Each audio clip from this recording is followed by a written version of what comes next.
She thought she could play dirty and snatch his house in the divorce. But what she didn't know, he'd already sold it to the one man she never wanted to see again, her ex-husband. Now she's the one living in regret, and he's the one sipping tea from a beachside condo. You won't believe the wild twists, courtroom chaos, and ultimate revenge this senior citizen served. With a smile. Like, share, and subscribe, because this is one AITA-style drama you won't forget. George Carmichael had always been a man of quiet routines and old-fashioned values. At 72, the retired Vietnam veteran spent his mornings tending his rose garden, reading the paper front to back, and walking his golden retriever, Max, around the block. Nestled in a quiet Oregon suburb, his two-story cedarwood home had been the backdrop for decades of memories, raising children, celebrating anniversaries, and weathering the small storms of life. His wife, Veronica, had once been the light of his life. They met in 1977 at a county fair. She was judging pies, he was chasing after his misbehaving nephew. Their whirlwind romance was filled with love letters, spontaneous road trips, and promises whispered under blankets of stars. For 42 years, George believed those promises held firm. But in recent months, something had shifted.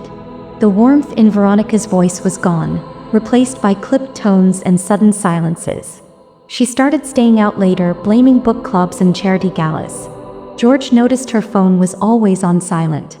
Their Friday night dinners turned into microwaved meals alone. Even Max, usually loyal to Veronica, began curling up at George's feet instead. George was no fool. He knew life ebbed and flowed, and long marriages required patience. But there was a hollow look in Veronica's eyes now, like she'd moved out emotionally long before she ever packed a suitcase. Still, George clung to hope. Maybe it was just a phase. Maybe the golden years would gleam again. One chilly October morning, George returned from his walk to find Veronica in the kitchen, her back turned, arms crossed. On the table sat a manila folder, crisp, thick, and ominous. "George," she said without turning, "we need to talk." He felt a strange chill down his spine. The words, "we need to talk," hit George like a mortar shell. He sat down slowly, eyes on the folder. Veronica turned, face unreadable. "I've filed for divorce." George blinked. "You've what?" "I've been unhappy for years," she continued coldly, "and I deserve to start over. I want the house, Max, and half your pension." It was a surreal moment. George felt as though time slowed. The woman who'd once held his hand through heart surgeries and sleepless nights was now negotiating their life like a business transaction.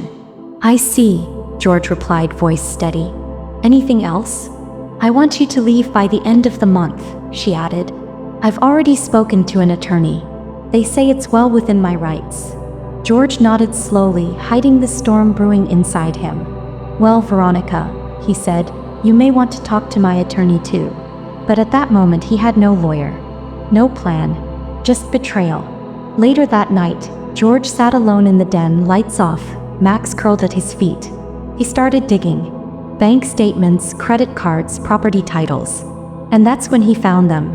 Receipts from a luxury boutique hotel, private dinners at high-end restaurants, and, worst of all, a lease agreement for an apartment in her name. Veronica had planned this for months. She wasn't just unhappy, she was strategic. And George was angry. The next morning, George called his son, Paul. Paul was a sharp-minded accountant living 2 states away with his wife and 2 teenage daughters. When George explained what was happening, Paul was quiet for a moment. "Dad," Paul finally said, "this isn't just a split. This is a hit job." George let out a dry chuckle. "Feels like a hostile takeover. You need legal help. Not just any lawyer. Someone who knows how to fight dirty without getting dirty." By noon, Paul had connected George to Stephanie Blake, a fierce attorney with a reputation for dismantling manipulative divorce claims. She arrived at George's house the next day with a folder of her own, this one full of notes, precedents, and sharp questions. "What do you want, Mr. Carmichael?" Stephanie asked, peering over her glasses. George leaned back in his recliner, Max at his side. "I want my life back. And if she's going to try and take everything I've built, I want her to know she picked the wrong man to screw with." Stephanie smiled. "Good, because I don't lose." Over the next week, Stephanie unearthed years of financial deceit. Veronica had been funneling money into a separate account. She'd used George's name on loans which she quietly defaulted on. She wasn't just leaving him, she was trying to ruin him. Then came the bombshell. Veronica wasn't just having an affair. She was seeing someone she used to be married to. Her first husband, Larry Dalton. Stephanie couldn't hide her glee. Oh, the irony. Does she know we know? Not yet, George said, a slow, devilish grin spreading across his face. But I've got an idea.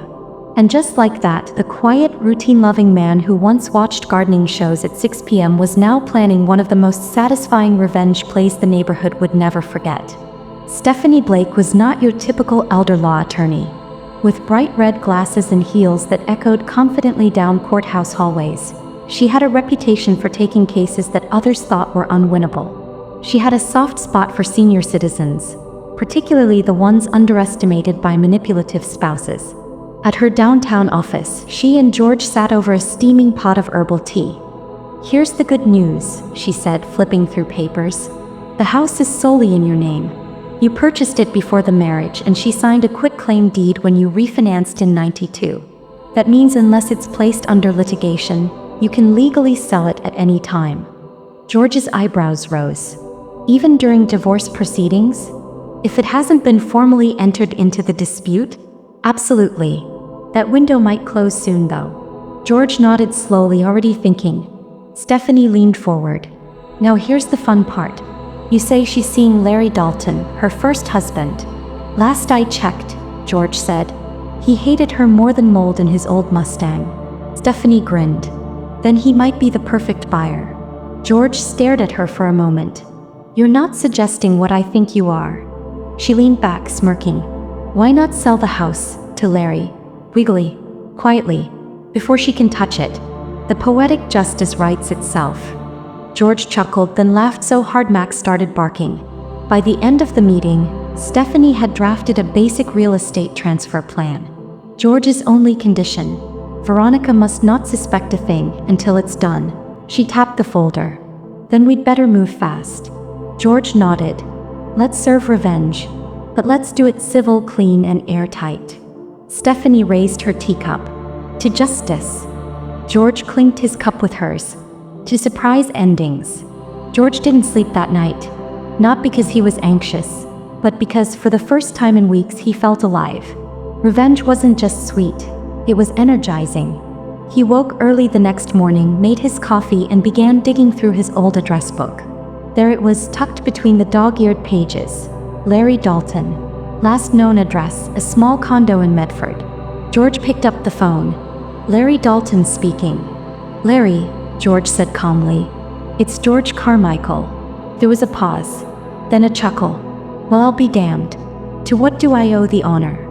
"I hear you're seeing Veronica again." Larry groaned. "Lord help me. She's sweet when she wants something, then turns colder than a frozen windshield." "Well," George said, voice cool and crisp, "I've got a proposal that might interest you. You want revenge? I want peace. Let's talk about real estate." 2 days later, Larry drove up in a dusty Lincoln and shook George's hand on the porch. They sat at the kitchen table like two old poker players, dealing out strategy. Larry wasn't wealthy, but he had just enough money for a down payment. George offered the house at a heavily discounted rate in exchange for two things. 1. Larry would keep it as is. Furniture, drapes, Veronica's cherished piano and all. 2. He would close fast without mentioning a word to Veronica. "I haven't had this much fun since our divorce settlement," Larry chuckled. By the end of the week, Stephanie had the paperwork drawn. Closing was scheduled for the following Tuesday. George began quietly packing his essentials. A few clothes, family photos, his Navy medals, and Max's chew toys. He didn't need the house. He just needed freedom and poetic closure. He even left Veronica's favorite wine on the counter. With a note: "Enjoy your new home, sweetheart. I hope you and Larry are very comfortable." Gee. Richard flew in the following week. George greeted him with a firm handshake and a bottle of bourbon. "You're doing me a hell of a favor," George said. Richard chuckled. "Call it even karma." Stephanie finalized the deal with stunning speed. She had found a clause in George's deed that allowed him to transfer ownership without spousal approval. as long as the transaction didn't violate community property laws. Since they'd signed a prenup and the funds from Richard were going into an escrow account in George's name only, everything was airtight. The house was sold, cleanly, legally, and completely out of Veronica's reach. She wouldn't find out until it was far too late. The fallout was delicious. Veronica stormed into court demanding the sale be reversed. She claimed emotional manipulation, collusion, and even spiritual harassment. The judge, a no-nonsense woman in her 60s, rolled her eyes. "All legal documents are sound," the judge said. "Ms. Whitaker, you had every opportunity to meet the purchase terms." Veronica lost it in the courtroom. George, meanwhile, moved into a lakeside condo he had always dreamed of but never dared purchase while married. He found peace, fishing, and rekindled friendships. Stephanie even invited him to a dinner party where he met a charming widow named Harriet. Back at the old house, Leonard had already redecorated. He turned Veronica's meditation room into an art studio and painted a mural of a woman screaming on the wall. "Therapeutic," he said. George mailed a postcard to Veronica. On it, a single sentence: "Enjoy your aura elsewhere." The day of the signing arrived with an air of quiet triumph for George. He sat at the long polished oak table inside Stephanie's office, papers neatly stacked in front of him. On the other side of the glass wall, Veronica waited in the reception area, tapping her heel anxiously against the tiled floor. She thought she was about to finalize the sale and win the house out from under George. What she didn't know was that the buyer wasn't just some faceless investor. Stephanie entered all business. "Everything is in order. The buyer is ready to proceed." "Is she here yet?" George asked, his voice calm. "Oh yes," Stephanie smiled, "but she won't be coming in. Her signature's already on file." George arched an eyebrow. The buyer was none other than Trevor Langston, Veronica's ex-husband. The same man she had cheated on years ago, divorced for money, and mocked in front of their daughter. George chuckled to himself. Veronica signed the final paperwork without knowing she'd handed her dream house to the man she'd once discarded. And she overpaid by nearly $75,000. "Congratulations," Stephanie said, sliding a thick envelope of sale confirmation across the desk to George. George stood, shaking her hand. "Time to go home. Well, what used to be home." A week later, Veronica arrived at the house, new key in hand, moving trucks behind her. She strolled into the front yard like a queen returning to her palace. But her smug expression shattered when she found Trevor waiting in the driveway, arms crossed, sunglasses perched like punctuation on a sentence she hadn't read yet. What are you doing here?" she stammered. "I live here now," Trevor said, flashing the keys.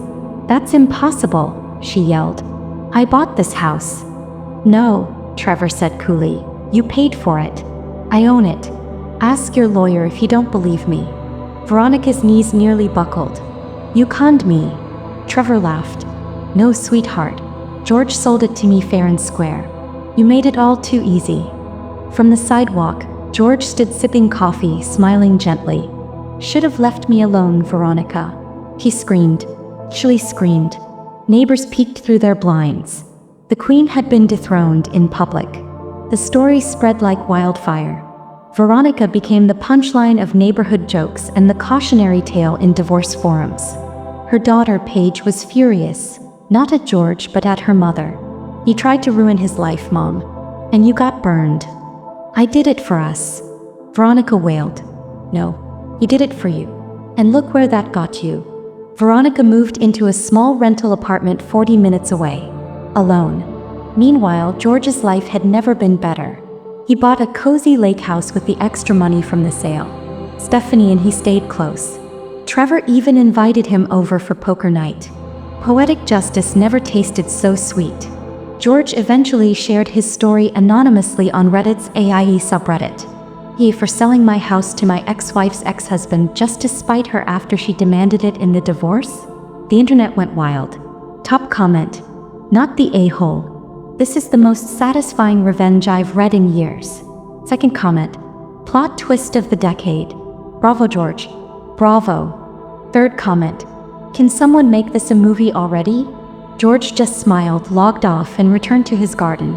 As sometimes the best revenge is letting them live in the mess they made. The news of the house sale spread like wildfire.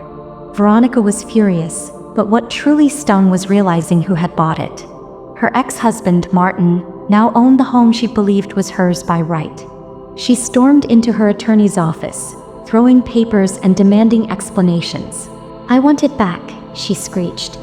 "He tricked me." Her lawyer, a young associate named Benji, stared at her blankly. "He didn't trick you.